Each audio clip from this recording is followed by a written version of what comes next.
All right, well, thanks everyone for joining the PGB meeting, February 1st, 2024. This is our afternoon time slot, a little bit more amenable to some of our members in APAC, and it's great to have Vaughn here. So we had a couple of agenda topics that I wanted to cover here today that I sent out earlier. The first is wanted to give an update to everyone in the PGB on what's been going on related to the Interoperability Village event that's happening in Reston, Virginia, Washington, D.C. area, April 9th to 12th. So for anyone who hasn't been following, hopefully everybody's well aware of this event because we've been talking about it now on the PGB calls for a couple of months. So it is one of the major events that we try to do every year as the OC, well, this will be the first year that it's an official OCA hosted event. Previously, it was organized by Duncan Flying Solo. But it is a really major event, in my opinion, for all the OASIS standards work and the OCA itself, because it kind of raises the visibility of some of the work that we're doing. And we've got a great facility generously donated by Peraton. We've been able to have Cyware sponsor the lunches on both days, so there's absolutely no cost for anyone to attend the event, which is fantastic. So, what we need to do as a PGB now is try to spread the word, and try to figure out, how to get and motivate vendors to come and participate in this event, because that's really who we want to try to attract, is vendors who are using Stix, Taxi, Kakao, OpenC2, to come and show their wares and, actually take advantage of that opportunity to kind of showcase, hey, we do support Stix and Taxi. We can prove that we support Stix and Taxi. Here we'll show up and participate in these interoperability demonstrations. And it's also a good venue for any vendor who's working on support for those things but doesn't necessarily have the support yet. Like, that's also perfectly fine, and if they want to bring some in progress stuff under, kind of TLP Amber, that's fine as well. So I think, if you haven't seen the invite, it's now public. We have been posting it on the OCA social media account, the Eventbrite, so anybody can now go register. Please go and share that, if you on LinkedIn, X, Twitter, etc. And if you or your respective companies think that it's something that you want to participate in, let us know. Duncan, is there anything else you wanted to comment on related to the event? Yes, several things. One, Okay. I agree with you that we want the vendors because we want them to basically adopt the standards. But the way to get the vendors is both to get their customers to go. So we don't want it to be just vendors, because the way to get the vendors is because you got the AT&Ts, the Bank of Americas, and the NSAs and other big customers of the world saying, hey, we want this stuff. So we do want both we want the vendors showing off their wares and how they play into our use cases and hopefully meet our interfaces. And the way to get them there is we want the customers there basically demanding it. Patrick likes to do the show and grill concept. I'm not sure grilling vendors is the right way to get the vendors to show up, but I guess if you get enough clout, you can. But the other way to get the vendors to show up is to get their competitors to show up. At least that worked in the past. A couple ago, we got a fair amount of the SBOM community vendor. I think we had 5 SBOM vendors there, mainly because once you get the first one, then the other ones don't dare not show up because you haven't got the other ones. So I sort of want to come at it from all angles, because we want to get as many of the people either demanding the interface or providing the interface as possible. And the way that has worked the best in the past at doing that is by getting, for lack of a term, more logos on our page of, hey, here's who's already going. So we have run into issues in the past because people don't dare, put their logo on stuff. Sometimes I just did it anyway back when it was mine, but now that we're Oasis, we follow the rules more. But so like, for example, John Hopkins University won't let us use their logo on the page, but they are running the whole IOB thing. So sometimes you just got to use words or whatever. But if we could use at least everybody on this call's logo, so if we could use the Sideware logo, I know we can use the Sidearm logo because Vaughn's already given me the new one. I just haven't put it on there yet. But Roseanne, I don't know if IBM will hopefully be participating. If we could throw the IBM logo on there, that's one that's worth a certain amount of cachet as well. I But if we think- could sort of talk the rest of the PGB and at least let us use your logo and pretend you're being part of it, that'll help us suck more people in. Over. I think, and Kelly can, jump in if I'm wrong, or she can get more information after the call, but I believe that any PGB member, right? So anybody who's a member of the OCA, Oasis can use their logo in promotional materials, and most PG members would actually, the more places that Oasis puts their logo, they would prefer it. So I don't think it's a problem for anyone who's a member. So any of the vendors who are OCA members, you should be perfectly fine to use their logo in the event. I think you're right. Yeah, I think that's right. I mean, we did run into it. The only thing I can think of is with an international European government. They were hesitant to let us use their logo and we just didn't push it. But I think generally speaking, yes, that's correct. But I'm still not going to put them on there unless, well, let me just ask. So Roseanne, can I put the IBM logo on there? Are you okay with? I'm not a PGB member. That would be Rich, but I don't Uh, see any reason why he would have an issue with that. But it's more, so I hey, can't really IBM say gonna yes, but participate? I don't Hopefully, see yes. any reason why not. I'm pretty And sure if they'll we could say, sort yeah. of bug the rest of the PGB to, I mean, again, I could conceivably, or we could conceivably just put everybody's on there anyway, but it would, then somebody might get upset, but I don't know. I mean, all of the sponsors are on the OCA website already, all the logos. Right. So It doesn't necessarily mean they say they're participating in the village. But I'm correct. fine. If you Yeah, guys say do understood, it, but they I'll would say do it. still, support it, right? Like, I don't know if anybody from IBM is going.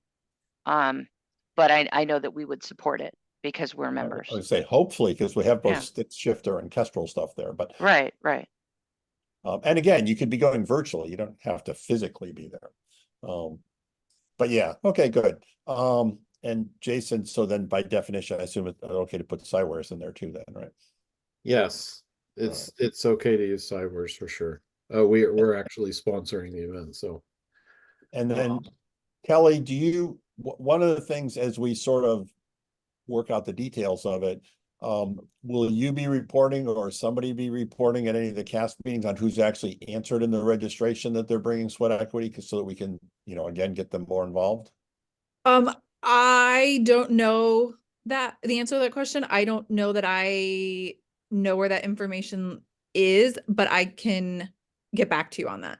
Okay, if you could, because again, Yeah. as we, let's say we can talk, Cisco, for example, into providing some CSAS stuff, putting the Cisco logo on the page like the IBM logo is gonna, get you a lot more cred than putting the S-Fractal logo is gonna get.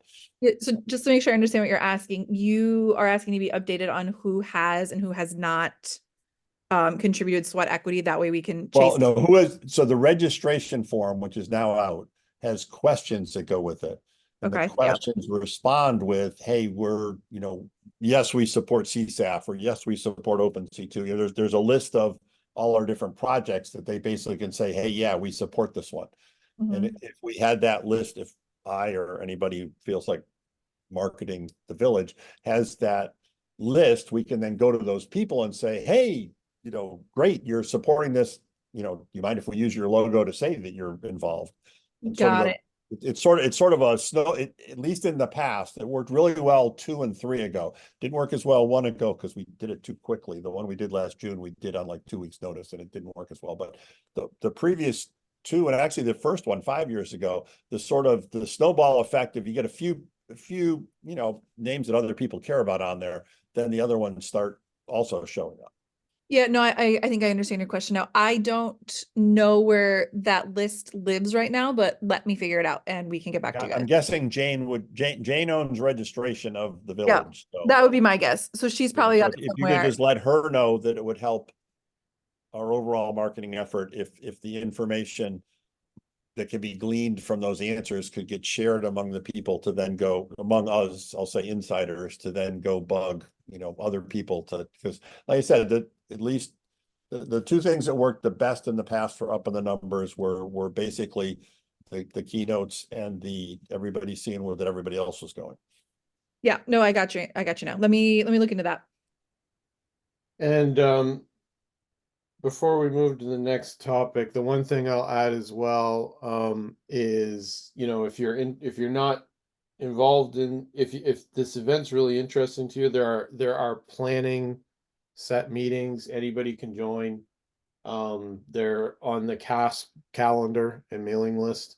So this is all under the CASP sub project of the OCA. So anyone who's involved in the OCA can go and participate in those meetings where we're planning for the event itself.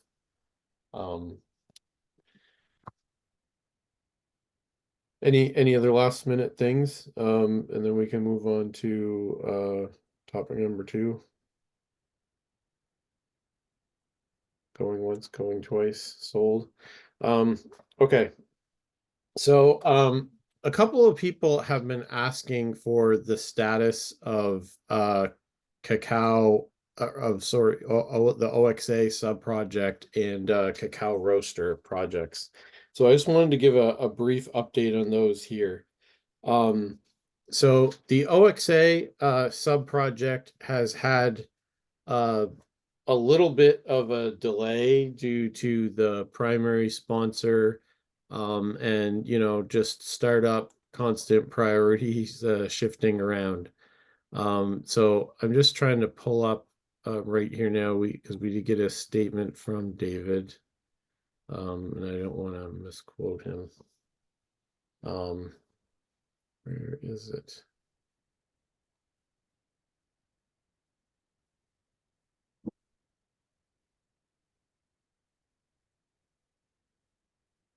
Outlook is not liking me right now. Okay, here we go.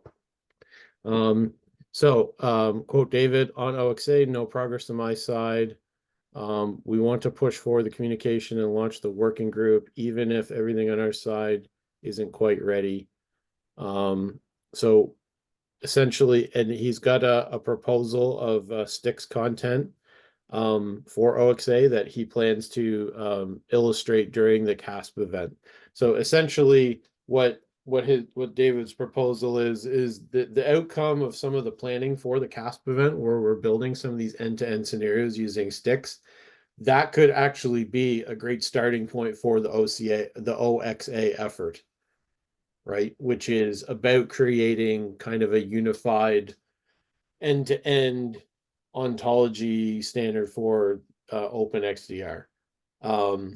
So I think that's a great approach, great solid approach. So I think we're going to essentially, as we plan for CASP and prepare for CASP, we'll kind of be helping the OXA project get bootstrapped and at the same time.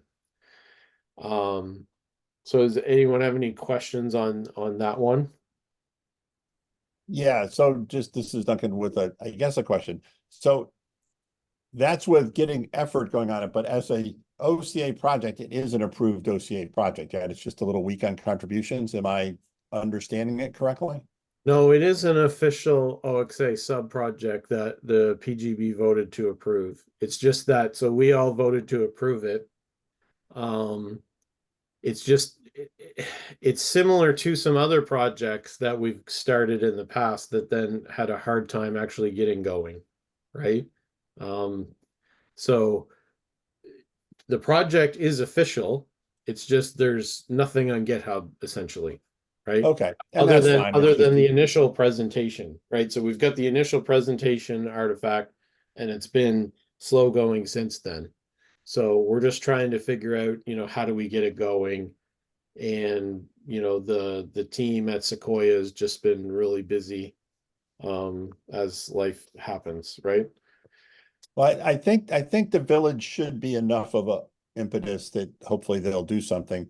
The other strategy that has worked well for me in the past is when is just that I go ahead and make contributions with basically, I'll call it the wrong answers in them and force them to submit, no, these are the right answers, to rebuttal them, because it is an open project and anybody can submit to it. And I have literally done that a couple times in the past, but I'll hold off doing that until maybe if nothing's appeared by the village, then I might actually do that. I've just posted a link in the chat with the GitHub repo for OXA, and it does appear to be at this stage just README files, basically defining the scope. Yeah. Yeah, that's essentially, we've got the README, we've got some of the initial documentation. That's it. We haven't gone forward, which is substantial, right? I think there's been a lot of thought into what to do, right? It's just haven't been able to kind of get it off the ground to actually go and do some of those things. Well, if it's anything like other projects, the issue is probably their software is not perfect yet, and they don't want to put out open source that isn't perfect because everyone throws rocks at it. And by the way, software will never be perfect, therefore nobody ever puts anything out. Usually things, at least on the OpenC2 side, usually things like the village usually end up being the forcing function that, well, you got to put it out anyway because we're doing it on March 5th or whatever the day is, April, whatever. Yep. The other project I was going to give an update on is Cacao Roaster, because we've had a few inquiries about the status of that. And Cacao Roaster, so first of all, it is official OCA project, and it is now available. So anybody who isn't aware of where it is, it's on GitHub under the Open Cybersecurity Alliance Cacao Roaster directory. Should be publicly available for everybody. It's very easy to download and deploy. I've done it myself on my home laptop with a couple of Docker commands. So you just run, if you have anything that can host containers, you can have an instance of Roaster running in a couple of minutes. So, I'd strongly recommend people, just go and check the project out, even if you don't have a use for it right now. Yeah, it's there, it's live, it's active, it's being actively developed, new features and functions all the time. Just an FYI, I'm going to be doing an interview with Vasilios on Community Connect in February.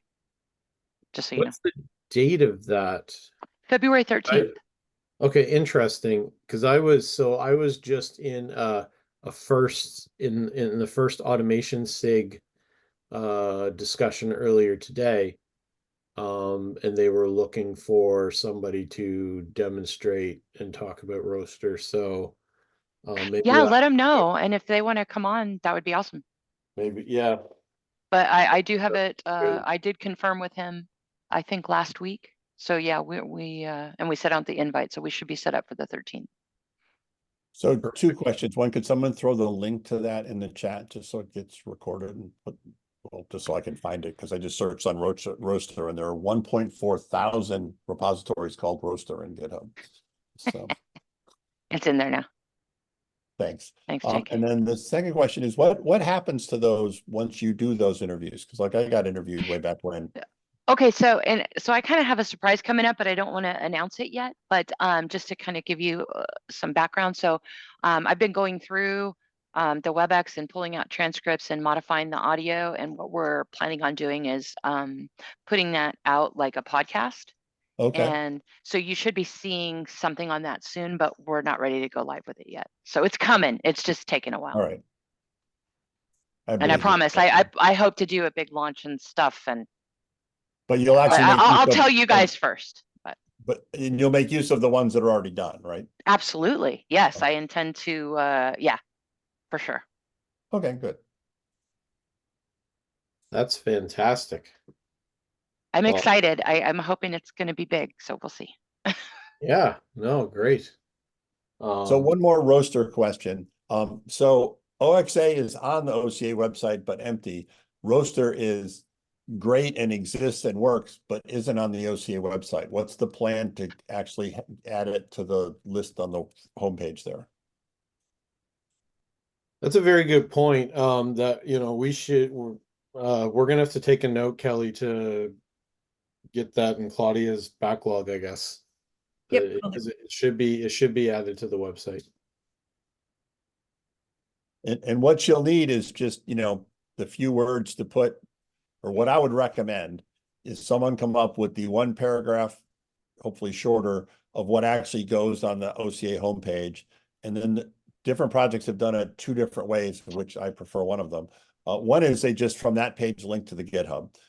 The way I would prefer is you link from that page to, you know, Open Cybersecurity Alliance /roaster, a new page that we create that has, you know, a half a page of stuff on it. And then that links to the GitHub, because the average person getting brought to a GitHub homepage, you get hit with more GitHub-y stuff and the directory listing before you see that README at the bottom with the actual, like, hey, here's why the thing matters. So for geeks like me, going right to the GitHub is fine. But for anybody I try and convince to use any of this stuff, GitHub is not the best place to just send somebody to understand something. So if we could have that intermediate page, even if to begin with, it just says the same paragraph as whatever you put on the first page, but then developed it a little, I would think you'd get more uptake.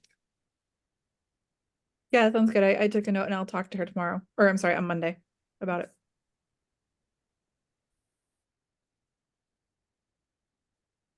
Thanks. All right. So, yeah, those were the two projects I wanted to give an update on.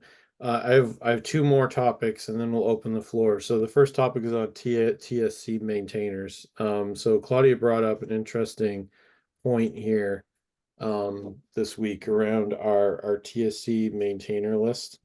And I'm just gonna I'm gonna put the link here in our I'm going to put the link here in our Zoom chat to the list of the current members so that everybody knows what I'm talking about. There's the link.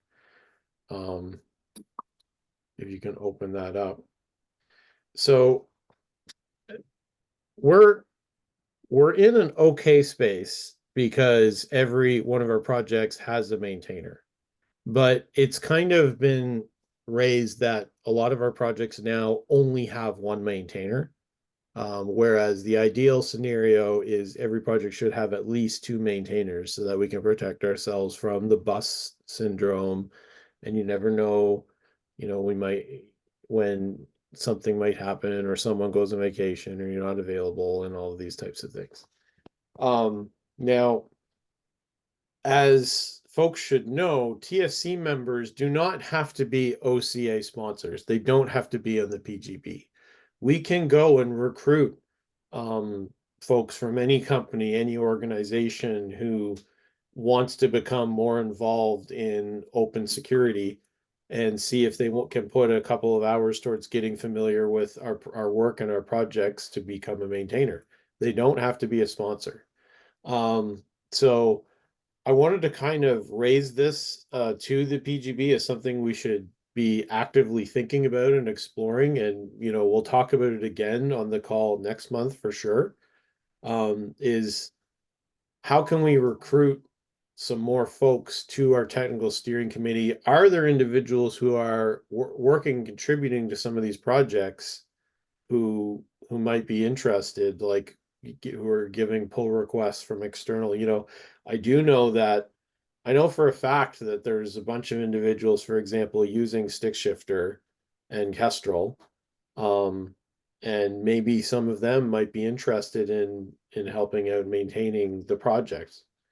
So I'll open it there for comments, see if anyone has any thoughts about that, opinions about that. So I have thoughts and opinions on it. I do think you're confounding two concepts that, should we succeed and take off, might be important to keep the swim lanes separate. That while we're still in our, I'll call it Storm and Norman phase, it might not matter, but again, I want to plan for success. And that is the steering committee and the maintainers are not the same thing. In other words, you can have more maintainers than are on the steering committee. That's Now, true. if the I issue am- is we don't have enough maintainers, that's great. And if the issue is, hey, we want more people on the steering committee, that's a different topic. Because the steering committee is already pretty big and you probably don't want it to be too big. It's the maintainers that you want a lot of. That's true. That's a good point. And I am kind of confusing them a little bit, I guess. And I'm more talking, yeah, we don't have a list of the maintainers, and that's probably another thing we got to think about. Like, we have this page that lists the technical steering committee. I don't have a README like that of the maintainers. I mean, you can put it on that same page. I mean, it's probably appropriate because it's sort of, for lack of a better term, I'll call it the next tier down from the TSC. It kind of is. I guess what I'm raising is they're almost the same thing. And that's kind of an issue. So you're right, Duncan. We don't want we don't want all the maintainers to be in the TSC. That's probably not going to happen, right? We don't want that anyway. Well, But- particularly as we grow a number of projects, we end up with, say, 30 projects and 100 maintainers. You don't want 100 people on the TSC. You might Right. not even want 30. But every project should have at least 2 maintainers, right? Right. That's And at kind of- least for now, every project should have 1 rep on the TSC, I would say. Correct. But some of our projects don't have 2 maintainers, and that's kind of what is being brought up, right? And it is kind of an opportunity maybe for us to, try to recruit some maintainers. So that's the goal. I don't know, Vaughn or Rose, if you have any thoughts on that. I was just Yeah, looking at I was. requirements. Yeah, I was Sorry, go going ahead. to make a comment regarding the different levels of involvement. So the way I see it, the TSC is written into the rules, I believe, and is more of a, I guess, project management type role. Then going down from that, you've got maintainers, which to me is people who have like a higher degree of management over a given project at a more technical level. So someone who could approve pull requests, for example, and make other, I mean, it's really, it's a GitHub role of some kind. And then I think below that, you've got another tier of participant that's really a contributor, which is anyone who's submitting PRs and contributing to the code base, really. And so I think you can't really be a maintainer unless you're already a contributor.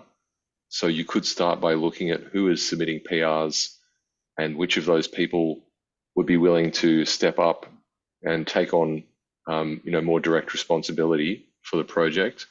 And then I think TSC, though, seems more wrapped up in people who are, sponsor members or PGB members.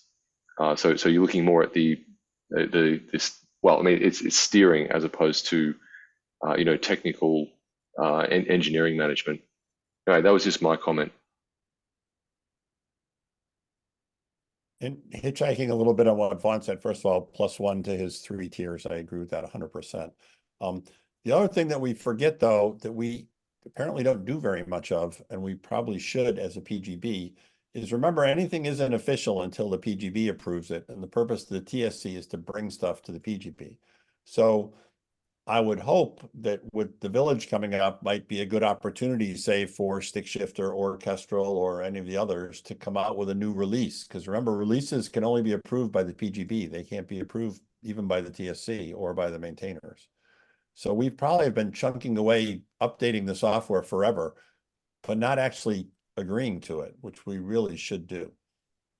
And if we sort of followed the process more, that might get more people involved in, well, what do you mean we don't agree? I mean, obviously we're going to approve the release when it comes up anyway, but we probably should actually do it.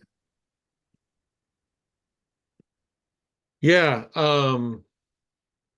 that's an interesting thought. Like we haven't had any quote unquote releases or major releases of most of these projects.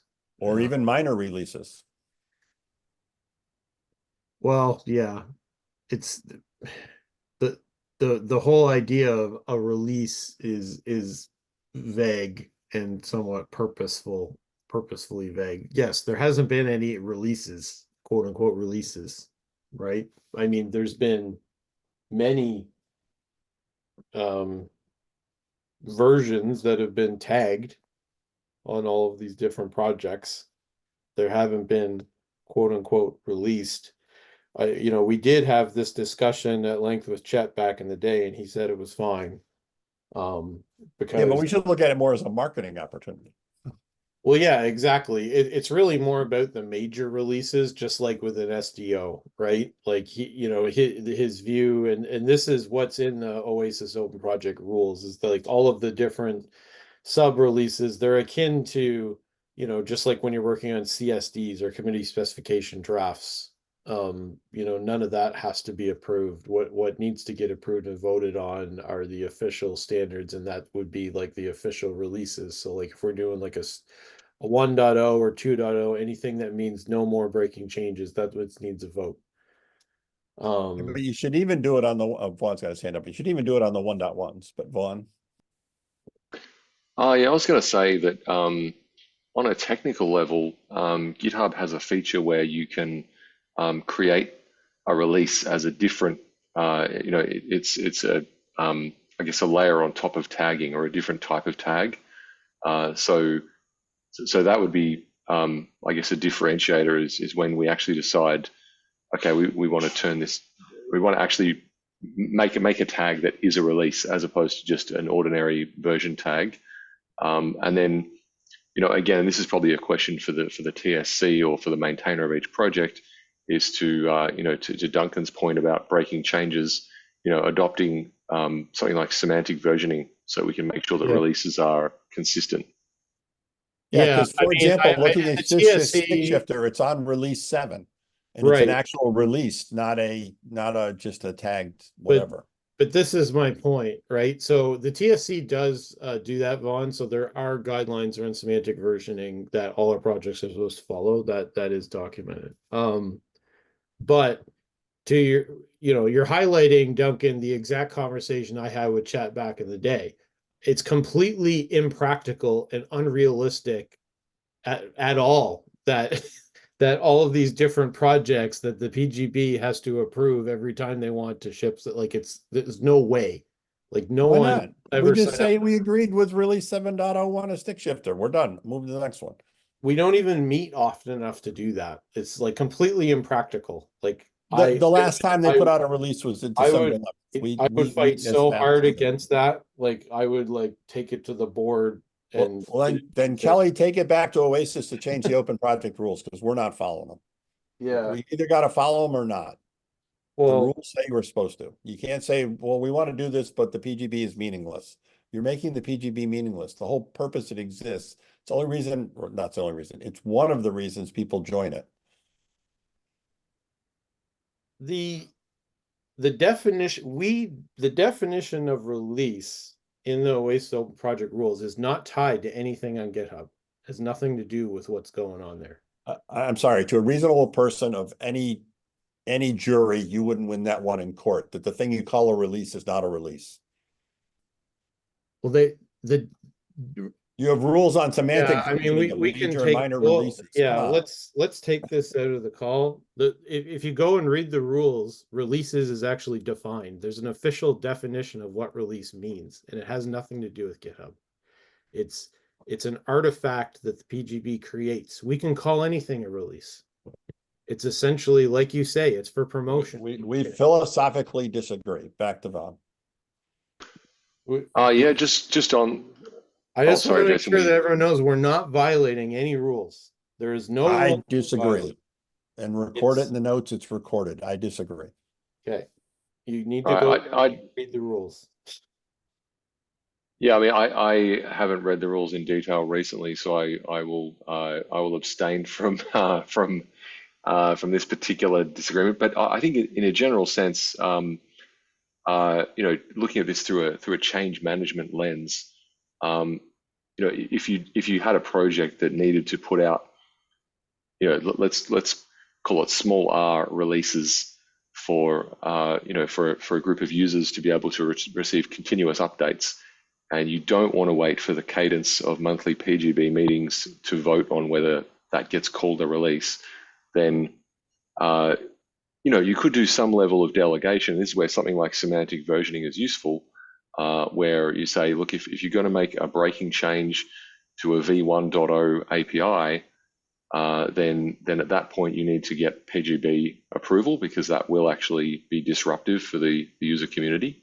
But then everything else that's just adding to an API or fixing the API is maybe given a sort of pre-approval, in the change management sense that it's up to the maintainer of that individual project to determine when the cadence of releases and what they're going to put in individual releases, as long as they don't go back and delete or substantially modify parts of the API that have already that people are already depending on. So I think if you looked at it through that lens, and that probably is a TSC policy that could be defined. And this is obviously depends a lot on the rules of OASIS and the particular rules of OCA, which I haven't studied in great detail recently. But I think this, you just need to figure out what level of authority do you want to delegate, and I think a technical maintainer should be able to be given a reasonably high level of autonomy. Well, yeah, and we also have to remember the PGB is not a technical body.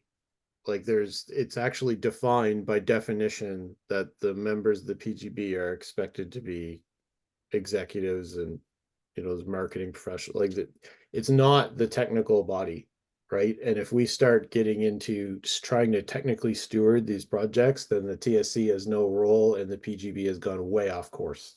It's just a yes or no, and it'll be yes all the time, other than when we finally say, hey, no, maybe we don't agree this should only be IBM stuff because Microsoft complained and, the maintainer was from IBM. So, hey, the PGB has to resolve it.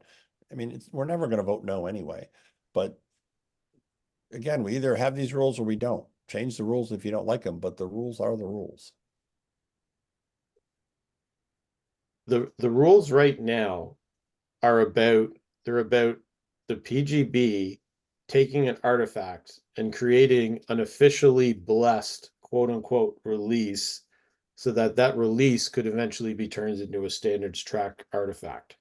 It doesn't have anything or used as software. It doesn't have to be a standard track artifact. Or used as software or whatever, but it doesn't have anything to do with versioning at all. It has nothing to do with it. I disagree. Technically, your statement you just made makes no sense. You're saying it has nothing to do with versioning. It's obviously a type of version. I agree with Vaughn. It doesn't have to be the third digit changes. Maybe we delegate the second digit changes, but at least the first digit changes, we need to at least have a fig leaf of occasionally approving. The definition of, I'm just saying, it doesn't, according to the OASIS rules, it doesn't. And I don't believe, in my opinion, it shouldn't be changed. Because it would create mass chaos across all open projects, not just our own, if we did that. Other projects do it. Other projects have approved releases of software. Well, they can do that. They may not have as many pieces of software that are as fast moving as we do. I don't have that visibility. I can't possibly fathom the idea when we can hardly get ballots approved to accept new projects.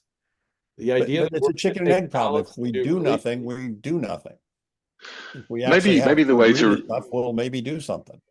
Maybe the way to resolve this is look at a project that's got a pretty high cadence of releases and I would look at StickShifter in particular. That seems to be where the most activity happens, and think about like what would be a practical application of governance that would serve the user community while not allowing the project to take an odd direction that wouldn't serve the members. So, if somebody came in, a maintainer came in and said, we're going to just completely change everything here and go in a different direction, could they actually do that?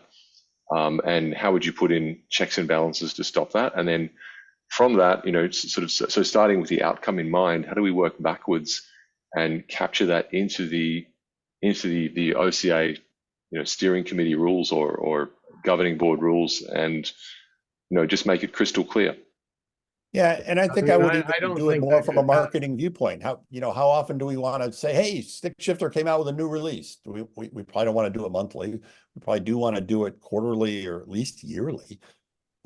I would actually leave that to the maintainer because they're going to know better who the user community is and what's of value to them. And I'd say with Stick Shifter, you've got so many systems they're connecting to that, if they wanted to bang out one release a week, that would be But they acceptable. And some don't. software projects move They like that. currently do one a month approximately of a second degree and once a quarter or so, or once every half year of the first digit.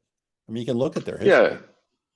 Yeah. Okay. Yeah, I haven't followed it that closely, but that's a reasonably quick cadence, and and other projects may put out one release a year even, and so they don't need. But I think just I guess starting with the outcome and working backwards to craft a set of rules that give us the outcome we want is and maybe the existing rules will capture it. Maybe we need to tweak them a bit. Yeah, I mean, I don't like personally, I want to be as completely far away from this as possible. It's I don't have the subject matter expertise. I don't believe any of us do either. I think that, what you're saying, Vaughn, is correct in that it should be the purview of the maintainers, because they're the ones that are close to the project in the first place, as to what makes the most sense in terms of, and the TSC, who sets the policy around semantic versioning at a policy level. But I do not think the PGB should be in any way involved. Now, if we want to be informed of new releases so that we can decide whether or not we want to do a big capital R release, I think that's a thing that we should probably sort out. How do we get more visibility, other than just watching GitHub nonstop of an upcoming major release? That is probably something we need to look at. So that, are we doing the proper marketing like on social media? I don't think we are. I think when Stick Shifter releases a new thing, I haven't seen any tweets about it, right? So that probably is something we should look at. Well, certainly, if you're But going to bring personally, I don't want to be approving it. I want visibility, perhaps. I don't want to be approving it. But I think that's crazy. Then if you, I'm not sure what your concern is, Jason, because again, if you trust the TSC, then you say, good, I trust the TSC, I approve it. And if you don't trust the TSC, that's when it might matter. But if you trust the TSC, you trust them. So you just say approve it. So why not approve it? Because it's a make work project that we do not have the bandwidth to consume, nor the I still say it's in the nor- rules. nor You know, the I fundamentally expertise to disagree on the execute on, rules. We can get which- Jamie to declare it. Kelly, can you take an action to get us to understand this? Yep. Because I think we are fundamentally at odds on, we just disagree. I mean, how you cannot call a release, I have no idea.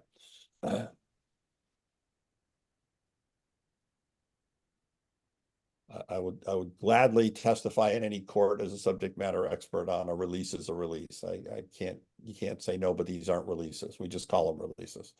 And the whole world of software calls it releases, but for some reason, OCA, it's not a release. So the official releases, the PGB may act to approve a designated branch as an official release of the project. Release has a definition. Review the definition of release.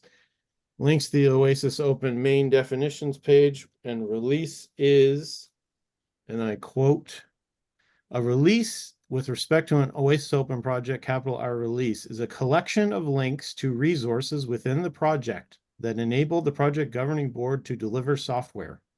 As in, we can designate any bucket of anything as a release. It could be a zip file of And we do. The TSC can't call what it puts out, by the way, as a collection of links on LinkedIn to do exactly what you just said. You can't call it a TSC. You can't call it a release in GitHub if it isn't a release then. You're literally calling it a release. You can't tell me, I'll put one in the chat. There's Okay. a difference between a This is lowercase under r- something called releases in GitHub in Open Circulate. You're saying, yes, this is not a release because I didn't call it a release, even though the TSC called it a release. I don't have any control over what GitHub is putting in the stream. No. These are OCA members chose to use this word in what they called it. So you're going to have to change the TSC rules to never call anything a release if you don't want it to be a release. I disagree with what you're saying because it doesn't make any sense, but, we'll table it. So I have one more announcement. So we've got 4 minutes left. This is a somewhat sad announcement. But so Mark Mastrangely, the organization that he was, leveraging to carry his sponsorship, elected not to renew, a couple months ago. So he's been trying to get Palo Alto to join the OCA as a member. Hasn't been successful to date. So we've kind of been, pushing this on the sidelines, but he hasn't been able to, secure a sponsorship yet. So he's officially resigned as co-chair of the OCA. And we need to, he is going to stay involved with the OCA in whatever capacities he can. He wants to make sure everyone knows that. But we do have, we do need to decide as the PGB, do we want to, open an election for, another OCA co-chair? I would strongly endorse doing that. I don't want to be the only person here. If I don't know if anyone in this call feels strongly one way or the other, but I'm going to be sending in, because this is an important topic, I'm going to be sending an email out about this after the call, opening up for nominations, anyone who wants to nominate themselves, or nominate someone else, for OCA co-chair of the PGB. I nominate Vaughn, and yes, I think we should have another one. And when would Mark's term have expired if we used the typical 2-year thing? Because could we hold off until we should have done it anyway? Or, I mean, is there any elections planned? I'll have to double check and take a look. I believe that the 2 years is coming up, around summertime. I'll go and double check on that, when we last revalidated it, but this is happening sooner than it would have otherwise been. All right. Um, It's just sort of nicer politically if you could just make it part of the regular cycle anyway. yeah, I mean, yeah, it unfortunately he just hasn't been able to secure it. So Well, I know the rest of the rules tend to let you, if you're within 6 months of the regular election, you just hold the regular election. You don't have to do an interim and only hold the position till a certain point. We can just start a new 2-year cycle at this point or whatever. we'll definitely take this opportunity. I'll go and double check. We'll have to go and double check the dates and when I would come up for reelection. I'm not totally sure. So I'll go double check. I'll take this as an opportunity to go and do that with Kelly's help and Claudia's help. But yeah, we definitely wish him all the best. He's been instrumental to this organization ever since it was before it was founded. So he's one of the reasons it actually even exists. So it's a shame for him to go, but I'm glad he's going to stick around in some of the activities as he can.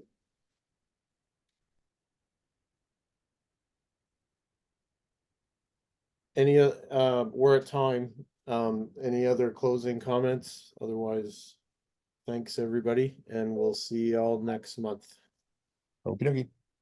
Thanks, everybody. Thanks. See you soon. Bye. Bye.